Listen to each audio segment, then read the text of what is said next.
Mon fils était très actif sur une application appelée Discord, et d'après ce que j'ai compris, c'était une application de messagerie pour les gens qui jouent à des jeux vidéo. Ça lui permettait de parler à des gens du monde entier qui jouent au même jeu que lui. Donc à un moment donné, il nous a annoncé une nouvelle. Il avait parlé à une fille au Royaume-Uni nommée Laurie. Elle et lui étaient devenus amis en jouant à une sorte de jeu de pirates, jouant ensemble la plupart des jours et parlant presque tout le temps ensemble, même quand ils n'étaient pas devant leur ordinateur. Il a finalement demandé si elle voulait être sa petite amie, et elle a dit oui. C'était vraiment un nouveau concept pour quelqu'un comme moi qui a grandi à une époque où les téléphones portables n'existaient même pas. Mais je comprends que nous vivons dans une ère numérique où de nouvelles méthodes de rencontre voient le jour. Donc j'ai juste essayé d'être heureuse pour lui comme n'importe quelle mère le serait quand son enfant a sa première petite amie ou petit ami. De plus, avec un océan entier entre eux, ce n'est pas comme si je devais m'inquiéter du fait qu'il tombe accidentellement enceinte ou quelque chose comme ça. Cependant, un dimanche après-midi, mon fils sort de sa grotte pour ce qui semble être la première fois depuis des jours. Il entre dans le salon où moi et mon mari sommes assis avec un regard très inquiet sur son visage. Nous lui avons demandé ce qu'il s'est passé et il a haussé les épaules en nous disant que tout va bien, puis il s'est éloigné à nouveau. Comme vous pouvez l'imaginer, nous sommes regardés, moi et mon mari, avec un regard qui signifiait « Mais qu'est-ce qu'il a ?» Mon mari se lève et suit notre fils à travers le salon avant de l'interroger gentiment sur toute la raison de son malheur. D'après ce qu'il m'a dit, notre enfant faisait juste cette chose typique des garçons, en prétendant que tout allait bien, mais d'une manière qui nous dit qu'il est manifestement contrarié par quelque chose.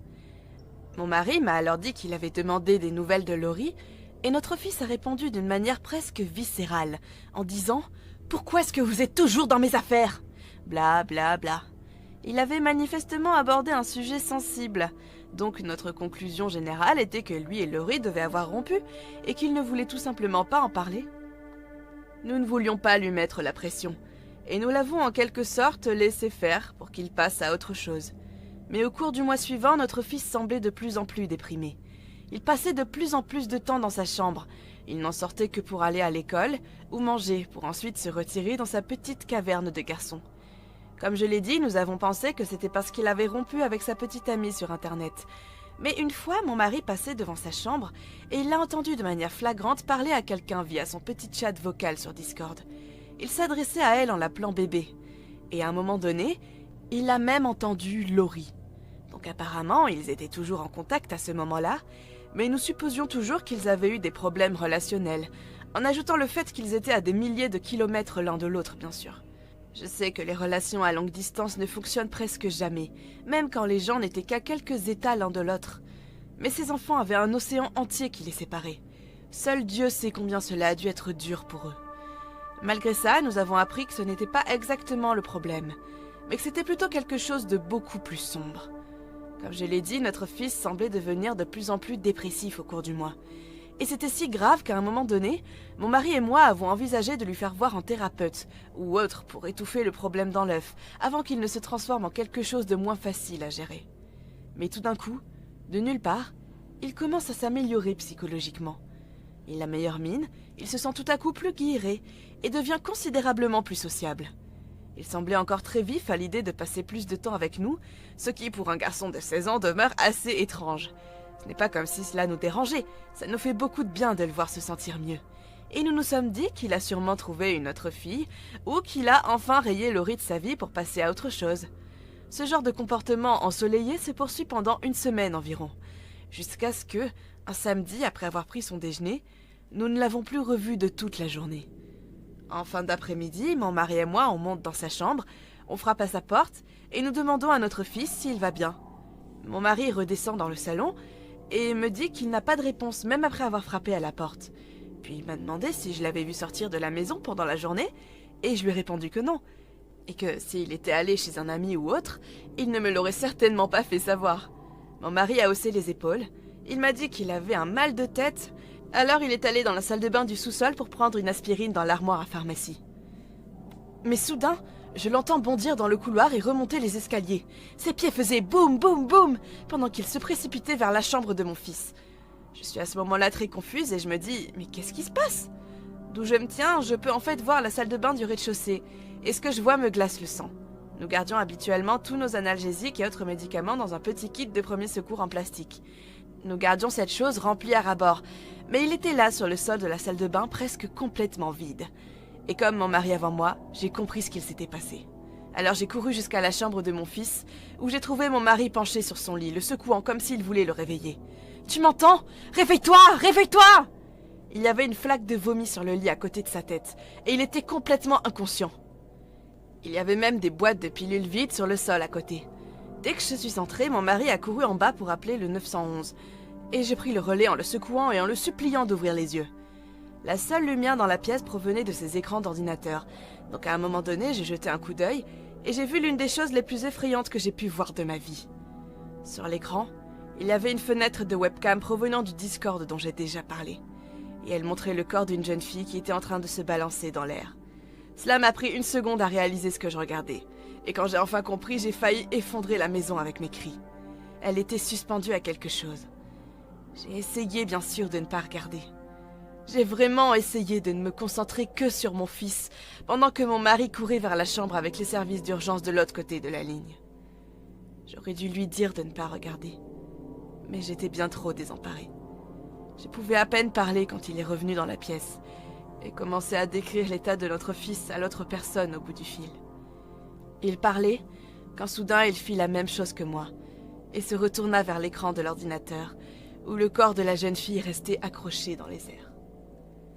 Mon mari est là, alors complètement figé, et arrête de parler au téléphone. Il reste dans cet état assez longtemps pour que je puisse entendre le dispatcher dire « Monsieur, vous êtes là? Monsieur ?» À ce moment-là, il sort de la lune et continue à parler à la personne des urgences. Il a eu à ce moment-là le réflexe d'éteindre l'ordinateur. Il a même eu le temps de donner l'adresse de la fille aux services médicaux pour qu'ils aillent voir chez elle. Notre fils a été emmené à l'hôpital. On lui a rapidement fait un lavage d'estomac. Nous avons passé toute la nuit à attendre dans la zone des visiteurs, et quand un médecin est venu nous voir pour une mise à jour de l'état de notre fils, mon cœur s'est mis à battre la chamade, alors que je me préparais pour le pire. Mais heureusement, on l'a amené à l'hôpital juste à temps, et les infirmiers ont pu lui faire un lavage d'estomac et lui administrer les médicaments nécessaires pour contrer les effets de ce qu'il avait déjà pris. Il a survécu de justesse, mais la même chose ne pouvait pas être dite pour la fille sur l'ordinateur. Cette Laurie, la fille avec laquelle il avait été en relation à distance depuis si longtemps. Quand notre fils s'est réveillé et qu'on nous a vus dans la chambre d'hôpital, il a fondu en larmes. Il s'est excusé encore et encore, et nous avons pleuré tous ensemble. Il a ensuite commencé à nous raconter ce qu'il s'était passé, et honnêtement, je n'en croyais pas mes oreilles. Il s'est avéré qu'ils avaient formé une sorte de meurtre. Au moment même où il commençait à s'en sortir et à aller mieux, il nous avait dit qu'il et elle avaient trouvé une solution pour échapper à cette douleur qui les tourmentait. Il était prêt à tout pour elle. Nous avons, suite à ça, décidé de lui prescrire un thérapeute, et maintenant il va beaucoup mieux. Nous avons décidé de ne pas surveiller ses activités en ligne, puisque de toute manière, il trouverait toujours une manière de les cacher, mais nous avons tout de même pris la sécurité de ne pas laisser son ordinateur dans sa chambre. Et depuis ce temps, moi et mon mari avons fait un effort pour découvrir un peu ce qui se cache sur Internet. Et, croyez-moi, il y a des jours où j'aurais préféré ne pas l'avoir fait. Parce que, mon Dieu, il y a des choses horribles. Des choses que j'aimerais n'avoir jamais vues. Et que je ne pourrai plus jamais sortir de ma tête. J'avais l'habitude de jouer à Insurgency Sandstorm avec un groupe fixe de gars et quelques filles, et nous nous organisions en utilisant un serveur Discord. Les gens allaient et venaient au fil du temps, mais il y avait quelques-uns d'entre nous qui sont restés en contact assez fréquemment en dehors des organisations de sessions de jeu, et nous sommes devenus de très bons amis. Insurgency, pour ceux qui n'y ont pas joué, c'est l'un des jeux de tir militaire hyper réalistes qui ont tendance à devenir vraiment très intenses et occasionnellement carrément terrifiants quand il est à son meilleur. Je ne dis pas qu'on avait une sorte d'attachement fraternel, et je sais que ce n'est qu'un jeu vidéo. Mais comme je le disais, une poignée de main d'entre nous ont fini par devenir de très bons amis et à se lier d'amitié grâce à l'intense travail d'équipe nécessaire pour gagner des rounds. Sans parler de la sueur dans les mains lors des combats de feu alimentés par l'adrénaline. L'un d'entre eux était un garçon nommé Colin. Un jour, Colin nous a dit qu'il ne pourrait plus jouer à Insurgency pour un petit moment, parce qu'il avait accepté un travail où il enseignait l'anglais comme langue étrangère en Indonésie. Il voulait voyager un peu depuis un certain temps, mais il n'avait pas beaucoup d'argent, et être qualifié pour enseigner lui a donné l'opportunité de voir des régions du monde exotiques, tout en étant payé. Nous étions assez déçus d'apprendre la nouvelle. C'était un sacré tireur d'élite. Et plusieurs fois où nous avions été coincés par un ennemi mitrailleur, les tirs arrêtaient soudainement, suivis d'un petit rire de Colin qui criait « Prends-toi ça !» avec son petit accent écossais. Nous l'aimions absolument pour ces moments, mais on était tout de même très heureux pour lui. Et comme il a promis de rester sur le serveur Discord, nous pouvions rester en contact et entendre des histoires de ses aventures dans ce pays exotique. Donc quelques mois ont passé, et nous avons écouté les récits de ses voyages, tout en étant mis à jour avec des photos de l'exploration de certaines parties reculées de l'Indonésie. Mais ce sont les photos de lui avec les élèves de l'école qu'il enseignait qui m'ont vraiment fait sourire. Il avait l'air de s'amuser comme un fou, surtout quand on a vu des vidéos de lui apprenant aux enfants quelques phrases anglaises assez obscures, et pas seulement ça. De temps en temps, nous avions entendu certains des enfants répéter ces phrases avec un accent écossais, et l'idée d'un groupe d'enfants indonésiens tous en train d'apprendre l'anglais avec un accent d'Édimbourg était absolument hilarante pour nous. Je veux dire, imaginez un Américain souhaitant bonjour à un camarade indonésien ou quelque chose pour entendre « Tu vas bien mon pote? Moi ça va, nickel !» Et cette réponse me fait autant rire jusqu'à maintenant. Et puis en septembre 2018, je me suis réveillée en entendant la nouvelle qu'il y avait eu un tremblement de terre au large de la côte indonésienne, provoquant ainsi un tremblement de terre qui a entraîné un tsunami massif qui a détruit d'énormes parties du pays. Immédiatement, j'ai pensé à Colin et j'ai sauté sur Discord en utilisant l'application de mon téléphone. Je lui ai immédiatement envoyé un message en lui demandant si tout allait bien et en espérant qu'il n'ait pas été pris dans le tsunami. Évidemment, il y avait un énorme décalage horaire, de 7 ou 8 heures entre le Royaume-Uni et l'Asie du Sud-Est, et il arrivait que Colin ne réponde pas pendant des heures. Donc le fait qu'il n'ait pas répondu immédiatement n'était pas une préoccupation majeure pour moi. Mais le problème, c'est qu'il ne m'a pas répondu de toute la journée, au point où j'ai commencé à exprimer mes préoccupations à d'autres gars du serveur. En partageant la nouvelle du tsunami avec eux, j'ai mentionné que j'étais inquiet que Colin ait été pris dans le tsunami. Nous savions d'après les nouvelles quelle région de l'Indonésie avait été touchée, mais nous ne savions pas exactement où se trouvait Colin. Nous savions seulement qu'il était dans une des zones éloignées et qu'il n'avait pas toujours un accès immédiat au Wi-Fi. Une autre raison pour nous de nous inquiéter. Mais il n'a pas répondu le jour suivant non plus, ni le jour d'après. Et nous sommes arrivés à un point où une semaine s'était écoulée et nous n'avions plus de nouvelles de lui. Personne n'avait vu Colin, même en ligne, depuis que nous avions eu les nouvelles du tsunami. C'est à ce moment-là que nous avons commencé à vraiment nous inquiéter. Et plus les jours passaient, plus nous étions effrayés à l'idée que quelque chose de grave lui soit arrivé. C'est à ce moment-là que j'ai commencé à revoir certains des messages qu'il avait envoyés au cours du mois précédent. Il était allé partout en Indonésie, et il a passé ses premières semaines dans la capitale de Jakarta, qui n'a pas été touchée par le tremblement de terre, ni le tsunami qui l'avait suivi. Mais ensuite, j'ai découvert qu'il avait voyagé dans un endroit appelé Palu. Un endroit appelé Palu pour y enseigner l'anglais, et d'après ce que j'ai compris, c'est là qu'il était au moment de la catastrophe, quand elle a frappé. J'ai ensuite cherché sur internet le nom du lieu pour trouver des histoires sur le tsunami, et j'ai découvert que c'était l'un des endroits les plus touchés par le raz-de-marée destructeur, qui a apparemment atteint 23 pieds de hauteur. 23 pieds d'eau impétueuse qui a détruit à peu près tout sur son chemin, et causé la mort de plus de 15 000 personnes. Et selon toute vraisemblance, Colin avait sûrement été l'un d'entre eux. Nous étions dévastés. Mais le pire, c'est que même à ce jour, nous n'avons toujours pas de nouvelles.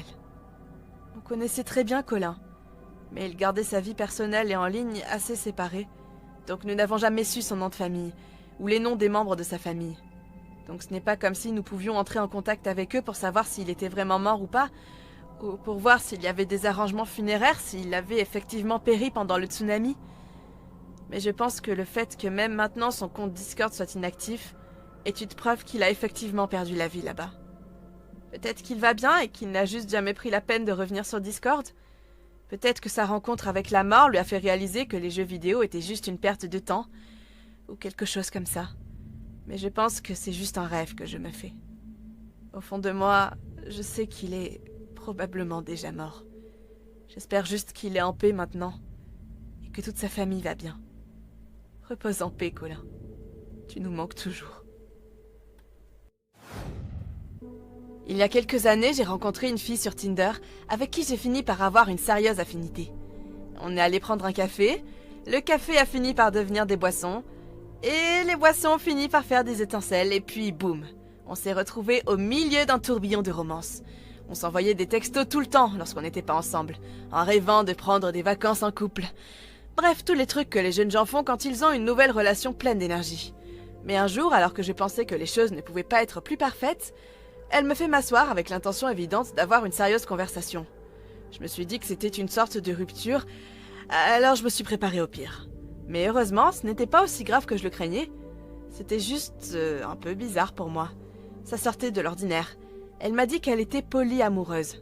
À ce moment-là, je n'avais aucune idée de ce que ça pouvait vouloir dire. Alors je l'ai gardée fixement avec un regard confus sur le visage, ce qui l'a poussé à m'expliquer ce qu'était le polyamour. C'était pas très courant comme terme, mais en gros ça veut dire qu'on partage une relation amoureuse avec plusieurs personnes à la fois. Elle dit qu'elle peut s'engager avec moi, mais qu'elle devra être libre de voir d'autres personnes, même si c'est de manière moins sérieuse. Étant jeune, stupide et totalement sous son charme, j'ai accepté, et ça a fini par être la pire décision que j'ai jamais prise. J'ai commencé par lui dire qu'elle pouvait faire ce qu'elle voulait, mais seulement à condition qu'elle ne me parle pas de tout ça. Elle était d'accord, mais au fil des semaines, j'ai commencé à être un peu jaloux. Elle a essayé d'y remédier en me présentant l'application qu'elle utilisait pour trouver d'autres types de polyamoureux à rencontrer. Quelque chose qui s'appelait Discord. Apparemment, c'est principalement utilisé pour communiquer dans les jeux vidéo, mais j'ai appris que les gens utilisent aussi ce truc pour faire toutes sortes de choses bizarres, y compris des rencontres. La fille me dit que je suis bienvenue sur le serveur dont elle fait partie, et de chercher quelqu'un ouvert à quelque chose d'occasionnel. J'ai pensé que c'était juste, alors je l'ai fait. J'ai créé un compte, et elle m'a invité sur un petit serveur qui s'appelait innocemment La Ferme, alors qu'il n'a absolument rien à voir avec quoi que ce soit d'agricole. Donc en m'invitant, la fille m'a présenté comme son partenaire, et elle a demandé à quelques membres de m'accompagner à travers tous les différents canaux et tout. Ils étaient en fait plutôt sympas. Ils me parlaient de certains des éléments de la polygamie, et ils m'ont complimenté sur la gentillesse de la fille que je voyais, ce qui, je ne sais pas, m'a en quelque sorte réchauffée. Et je me suis sentie mieux. J'ai commencé à parler à une autre fille sur le serveur. On vibe un peu, mais je ne me vois pas aller plus loin avec elle. En fait, je l'ai juste fait pour rendre la fille que je voyais heureuse. Et apparemment, ça l'a rendue très heureuse.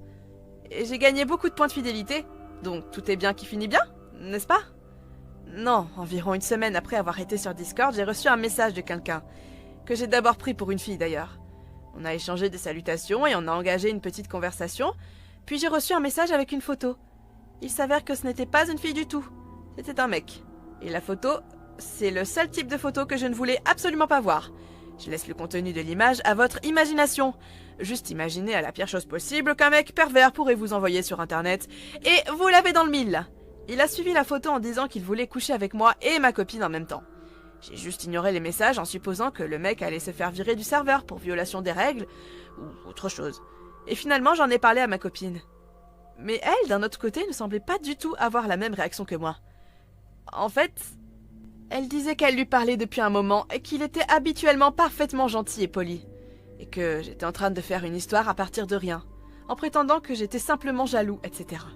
Je lui ai dit que j'étais très mal à l'aise à l'idée d'avoir une relation à trois et que je ne veux rien avoir à faire avec ça. Mais encore une fois, elle a le droit de faire ce qu'elle veut du moment que je n'ai pas à en entendre parler. Ce drame s'est calmé et je pensais que c'était la fin de tout ça. Mais ce n'était pas le cas. Pas du tout le cas. Un mois plus tard, les choses sont toujours aussi fortes avec la fille. Et pendant que j'étais dehors en train de faire les courses, j'ai remarqué quelque chose qui a attiré mon attention. C'est une des choses auxquelles on ne fait pas vraiment attention, à moins que ça vous arrive. C'est assez difficile à décrire, mais normalement chaque personne qui entre dans une épicerie prend un chariot ou un panier, non? Et les gens qui courent juste pour prendre un ou deux articles entrent et sortent en à peine une minute. Donc je me souviens avoir vu ce type marcher de long en large dans les allées, avec rien dans les mains. Et je me suis demandé ce que ce type pouvait bien faire ici. Il ne fait rien de trop bizarre, alors je suis passée à autre chose. Mais à chaque fois, je me retrouvais dans une allée en train de prendre des choses dans les étagères, et je le voyais faire les 100 pas. Et quelquefois, nous avons même établi un contact visuel. Rien de trop effrayant, juste un regard occasionnel. Mais ça m'est arrivé encore et encore, au point que je me suis demandé, est-ce qu'il me suit? Bref, je fais mes courses, je finis et je marche jusqu'à mon appartement en oubliant ce qu'il s'est passé. Quelques heures plus tard, je suis assis dans mon appartement, seul, en train de me détendre et de manger un gros repas d'un restaurant chinois local dont je me suis fait livrer. Mais j'entends des bruits de pas dans les escaliers en dehors de mon appartement. Des pas lourds. Rien d'inhabituel à proprement dire, puis la porte d'entrée de l'appartement fait boum, tremblant à cause d'un impact sur la porte de l'autre côté. J'ai d'abord cru que c'était un voisin ou quelque chose comme ça, alors j'ai crié « Mais qu'est-ce que tu fais, mec ?» Mais je n'ai reçu aucune réponse. juste un autre coup fort contre la porte. Il n'essayait pas d'attirer mon attention.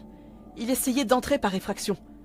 J'étais sur le point de sortir de ma peau, mais j'attrapais instinctivement mon téléphone pour composer le 911, pendant que je courais dans ma chambre en m'agenouillant vers le coffre-fort en dessous de mon lit, où se trouvait mon calibre 40.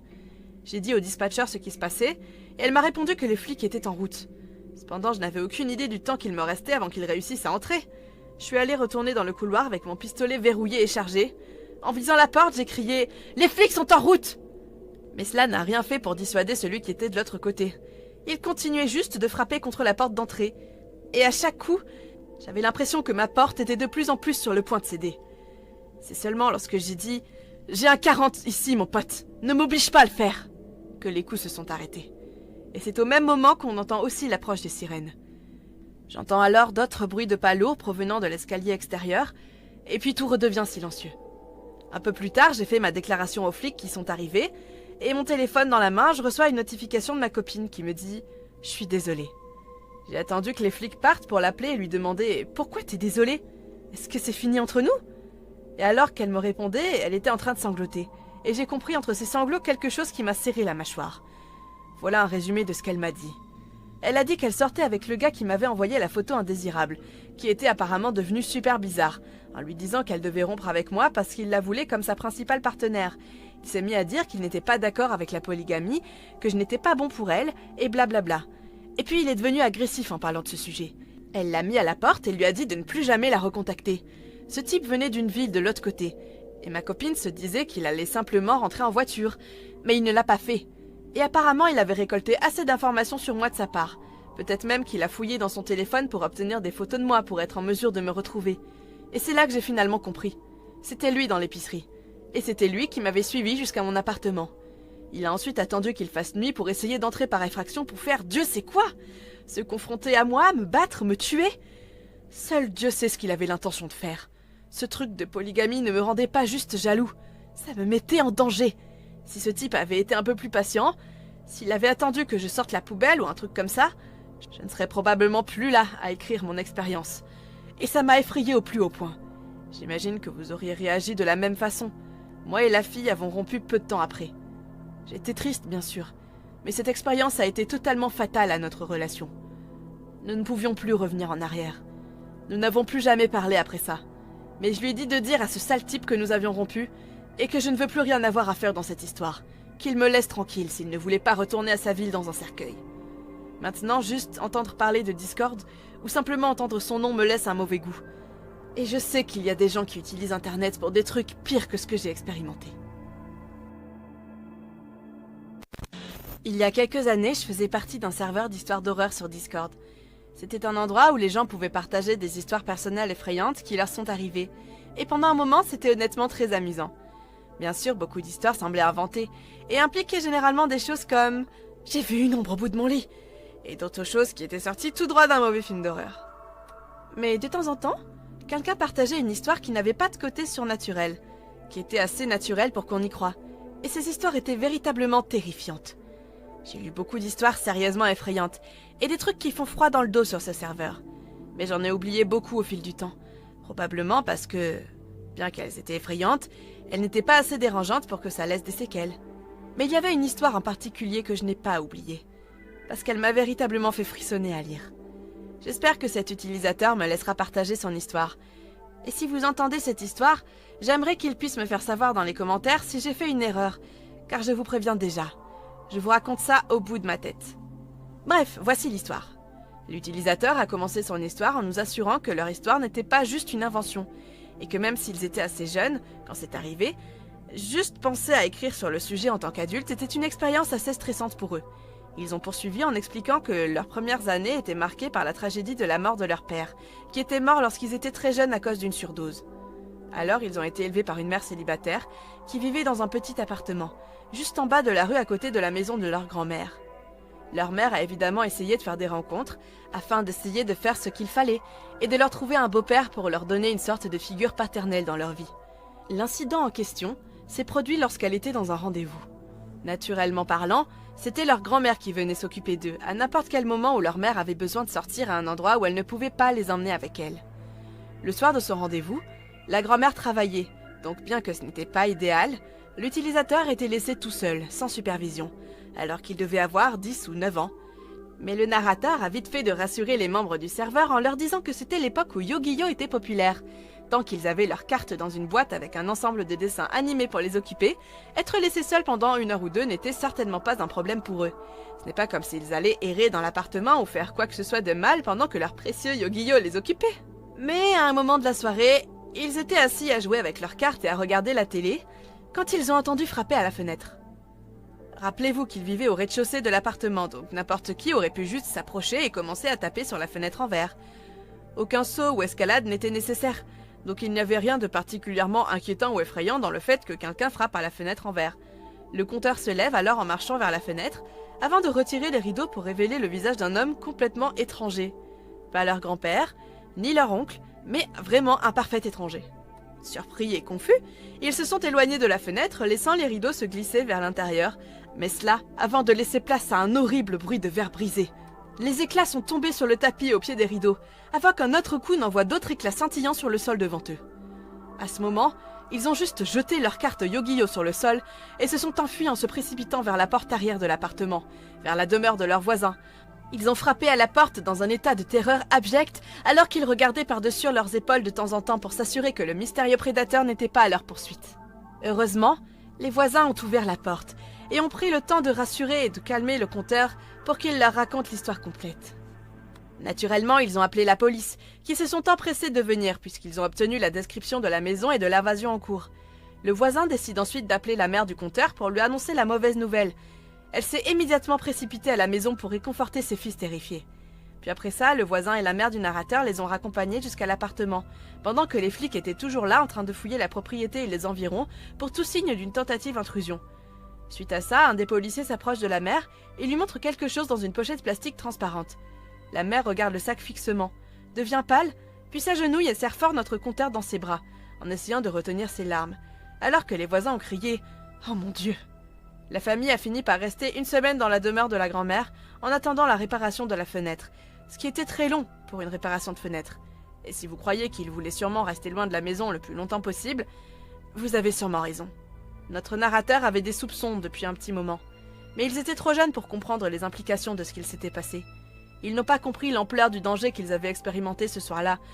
Quand leur mère leur a expliqué qu'après ce soir-là, ce n'était pas seulement la fenêtre qui était remplacée, mais l'appartement tout entier qui avait été aménagé à l'aide de nouvelles serrures incroyablement robustes, de caméras CCTV et presque tout ce qu'une chambre de sécurité pouvait contenir. Et tout ça a été entièrement payé par nos grands-parents. Toute la famille était absolument terrifiée. Et tout cela était dû à la pièce de conviction que les flics ont montrée à ma mère cette nuit-là. La petite chose dans le plastique transparent qui l'a gelée sur place, puis l'a fait fortement serrer ses fils dans ses bras. Ce qu'il y avait dans ce sac plastique était une photographie. La photographie d'un garçon qui dormait paisiblement dans son lit. Et ce garçon, c'était notre compteur. La mère a raconté beaucoup plus au compteur lorsqu'il était plus âgé, en disant que la photo ne pouvait pas avoir été prise longtemps avant la tentative d'effraction. Quelque chose sur les draps du lit qui était assez nouveau, ou quelque chose comme ça.